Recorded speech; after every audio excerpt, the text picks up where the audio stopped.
Another fabulous necklace. You're becoming as famous for your necklaces as you are for your cooking. I know I get rather more questions about necklaces and specs than I get about food. Yes. The reason I said you're here to tell us about your all-time favourite recipes is because that's the name of the book. Exactly. This is Prue's new book.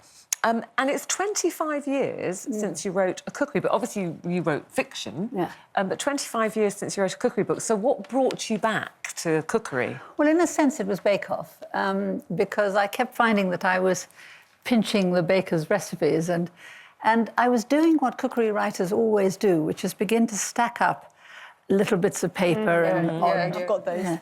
And I had sworn for 25 years I wouldn't write another recipe because I was trying to write novels and was indeed writing novels. But then when I realised I had this stack of stuff and I was even nicking recipes from Paul Hollywood. I better write a book. Actually, one of them got into the book, which is called Rum Nicky. And it's called Nicky because he comes from Liverpool. Yeah. And the dockers used to bring the rum and the dried fruit and the spices from the Caribbean.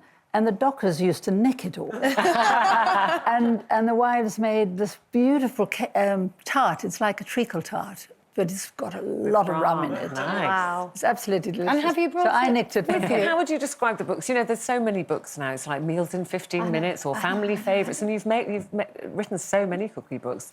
What have you themed this as? Well, it has less of a theme than most cookery books do because I just couldn't... Because I hadn't written anything for 25 years, I wanted to include stuff that I'd liked all my life. So there are some recipes from, you know, wonderful old recipes.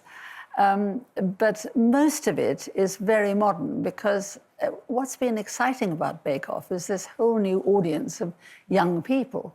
And when I think that, you know, 25 years ago, most of those guys weren't even alive.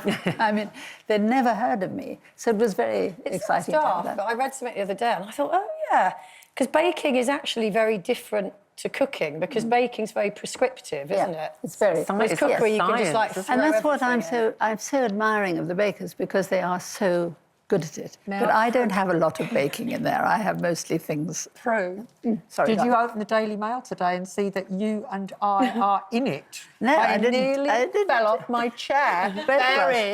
We have known each other 50 years. Wow. That's 50. You look wonderful for it. Prue, when I read it in the paper today, I thought, surely not. But we sat in the same office and they've done a female 50 years on and they've managed to do, you've got a carrot recipe in it and I've got some piece of, you know, I was a fashion writer and I've done a little fashion story. But I remember you back then when we were both... Oh, there you are. There it is. Look, so that's Janet's fashion article on the left. That's not a picture of you, though, Janet, is No, it? So you're looking like it. That's me. And that's Prue's. Yeah, that's me. She's doing vegetables. You're What making does that say, not vegetables. guilty of murder, or am I looking at the wrong bit? At least you've learned to love the vegetable. But you know that I'm quite proud of that because I mean that was 50 years ago, and I was beating the drum for vegetables then. You were. And that book has a whole chapter on sort of meat-free Prue, recipes, do you and I love remember? veg. You were a bit of a party animal back then. Listen, Now, if you start telling stories, I will start. And you will come off worse. Janet, go on. No, I remember going to a party at your house out in Burnham Beeches. Oh my God, I remember that party. I think it's quite a wild party. It was a wild party. It was in the woods, and we were dancing on the beech leaves. It was fantastic. But do you know what's fascinating about you is because you do have this demeanour of being very refined and very facade. Yeah, facade. But actually, you are a goer, and I really like that. And I love the fact that you really beat a drum for, you know, the mature lady and sex, and that it's okay. Do you get any backlash for that? A little bit, you know, but to be honest, I think what upsets me most is so many women write to me and say, you know, you wear bright colours. Yes. I would love to do that, but I don't have the courage. And I think, yes, you do. Yeah. Just wear a yellow jacket. It'll cheer you up. Yeah. And, you know. Maybe you should write a book about that. Yeah. Seriously. Exactly. It'd be a great story.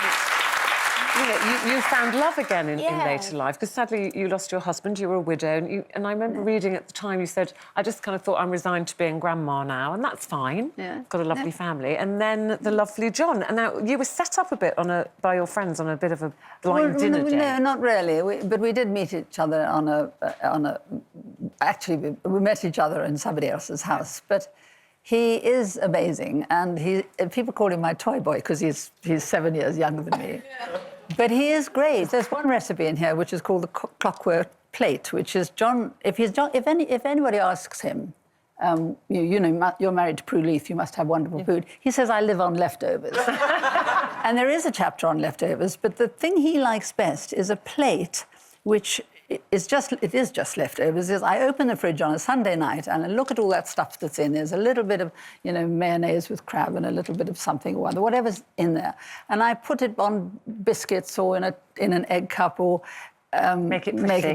Make it look nice, put it on a lettuce leaf, little bites of different things. And does he cook for you, or is that a bit like offering Lewis Hamilton a lift home? No, but he did woo me on haggis, and I love haggis. Oh. Haggis gets into recipes because it's like black pudding. Yes. It gives it some flavour. So I shove a bit into shepherd's pie. Sorry, I was going to just say, there was a survey out at the moment. I'm getting back to sex, Janet, sorry, because I'm just fascinated with this. I want to talk about cooking. All right, but I just say that apparently there's a survey out that millennials, sort of age 30, they're just not doing it. What advice would you give to them now? Try it, it's quite nice. I want to drag it back to cookery. Good for you. Because in the 70s, I bought your cookery book, which neither of us can remember the name of, which is about dinner parties and entertaining. It's called And I Dinner can't believe- Parties, yeah. and you had it all different budgets. So you had the cheap one, the medium one, and the expensive one. And I remember when I was trying to impress my bosses, I do your expensive ones.